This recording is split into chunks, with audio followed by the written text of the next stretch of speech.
No mundo e no Brasil, a gente está passando por momentos de volatilidade, em especial nos mercados de juros e de crédito. Seria esse o fim da era do crédito, pelo menos aqui no Brasil? Não, eu acho que não. Olá, eu sou Vitor Gaspar e hoje eu vou apresentar o Patria Highlights para falar dessas dinâmicas de como que os mercados de crédito e de juros têm se comportado aqui no Brasil e também lá fora. Vamos começar com as dinâmicas locais. Vocês já devem ter ouvido bastante que o juro real no Brasil está muito alto. Ah, mas agora o Banco Central reduziu essa taxa para 14,25, a taxa Selic, que estava em 14,5, antes estava em 15 e vem numa trajetória de queda. A verdade é que o cenário de 14,25, ou como o mercado projeta hoje, de 13,5 no final do ano, ainda segue muito restritivo. Ou seja, é uma taxa de juros que visa desestimular a economia e controlar a inflação. Inflação a qual ainda segue muito persistente, tendo inclusive furado o teto da meta do governo no último mês. E veja só, isso representa um desafio, né? Eu lembro bem, a gente começou o ano com uma expectativa de mais cortes e de um cenário macroeconômico um pouco melhor para o Brasil.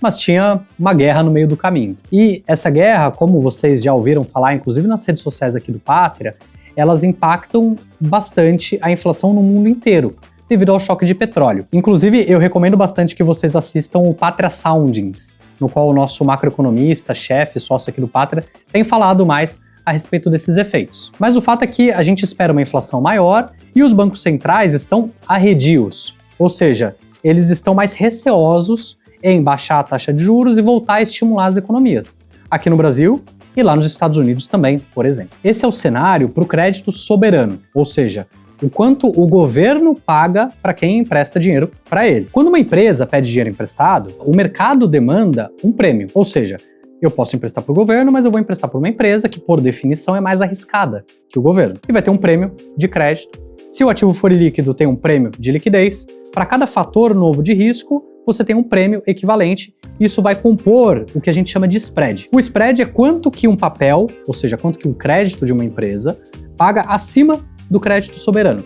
E aqui a gente tem uma dicotomia. Por quê? Enquanto no soberano a gente tem um mercado restritivo e um juro muito alto, o spread, ou seja, o adicional que uma empresa paga, está muito próximo das mínimas históricas. Para os papéis incentivados, as debêntures incentivadas, por exemplo, a gente vê um spread que está neutro, ou seja, um spread de zero sobre o título soberano. Essa distorção acontece porque elas têm isenção fiscal, a gente já abordou isso outras vezes. Mas o fato é que o prêmio de zero, ele está muito abaixo da média histórica. Ele não está na mínima histórica, que chegou a bater ali próximo de menos 0,7, uma distorção muito grande, e a gente já esperava alguma acomodação, alguma reversão, mas o fato é que a relação risco-retorno, para você tomar um risco de crédito, na nossa visão, ainda não está ideal. E quando você olha as debêntures CDI+, é também caricatural. A gente está com um spread médio de 1%, ou seja, a gente olha a mediana dos spreads. Por que a mediana? Porque aí eu tiro os extremos dos dois lados. E hoje a mediana dos spreads, ela está ali em CDI mais 1 aproximadamente. Esse 1% de spread é muito próximo da mínima histórica. Ou seja, o mercado está difícil, o juro está alto. As empresas estão tendo mais dificuldade para pagar suas dívidas porque o custo da dívida está mais alto. E eu estou exigindo o prêmio mínimo para ela? É um momento delicado, relação risco-retorno, em especial para compra de papéis no mercado secundário, na nossa visão, ele não está nada óbvio. Bom, e aí você deve estar se perguntando, mas no começo ele falou que não era o fim da era do crédito. O que isso significa? Na realidade, a gente não vê esse problema dos spreads como sistêmico, mas o fato é que onde que está a oportunidade aqui? Na nossa visão, em crédito estruturado. Ou seja, a gente, aqui no Patria, a gente não compra esse crédito AA, AAA, como a gente chama, esse crédito que está disponível para qualquer investidor no mercado secundário. A gente passa um bom período estruturando essas operações e buscando otimizar a relação risco-retorno para os nossos investidores. No nosso histórico, se você pega o nosso fundo Patria Crédito Estruturado 365, a gente tem conseguido entregar retornos superiores a CDI mais 3 em todas as principais janelas, de 12, 24 e 36 meses, com uma volatilidade relativamente baixa. Então, para a gente que faz estruturação proprietária, o momento é legal para alocar capital apesar de todos esses desafios. Bom, e para finalizar esse episódio, vamos nos aprofundar um pouquinho também em crédito internacional, o que a gente chama de crédito offshore. Como eu comentei há pouco, essa preocupação com a inflação não é exclusiva aqui do Brasil. Esses choques macroeconômicos, esses choques globais de petróleo e afins, impactam no mundo inteiro. E nos Estados Unidos não é diferente. Recentemente, o Fed, que é o Banco Central dos Estados Unidos, manteve a taxa de juros ali entre 3,5% e 3,75%, e os investidores estão precificando uma curva de juros estruturalmente mais altos.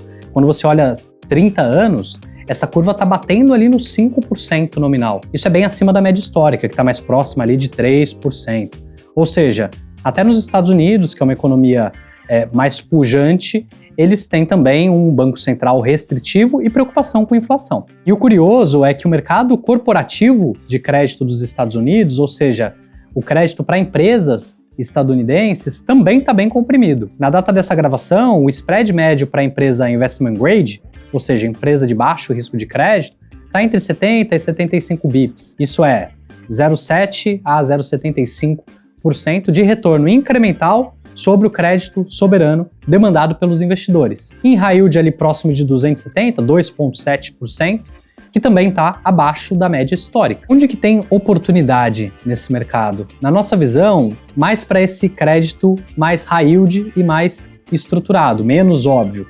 Em especial aqui em América Latina. Quando a gente pega o índice de América Latina, o spread para as operações high yield está ali próximo de 370 bips, ou seja, 3,7% acima do crédito soberano dos Estados Unidos. Por que dos Estados Unidos? Porque a gente está falando de emissões de crédito em dólar. Então, crédito lá de fora para empresas brasileiras. E claro, não coincidentemente, a gente tem uma estratégia de crédito offshore focado em empresas latino-americanas, em bonds latino-americanos. Nesse fundo, que é o Moneda Latam Corporate Credit, possui um produto lá fora, mas que está disponível através da XP Global e da Avenue, que tem entregado um retorno interessante, de mais ou menos 9,7% em dólar ao ano nos últimos 3 anos. Ou seja, é uma estratégia que conseguiu, pelo menos historicamente, capturar esse spread incremental e oferecer um retorno acima das treasuries dos Estados Unidos. Ou seja, como são bonds em dólares, essa é a referência e o retorno incremental interessante. Agora a gente está chegando ao fim desse Patria Highlights, que foi um pouquinho mais denso em números do mercado de crédito local e offshore. Eu espero que vocês tenham gostado. Por favor, mandem feedbacks pra gente através dos nossos contatos e aqui também através das redes sociais. E se você gostou e quer saber mais, por favor, nos acompanhe, nos siga nas redes sociais. Claro, a gente vai seguir falando de crédito nos próximos meses. Muito obrigado e até a próxima!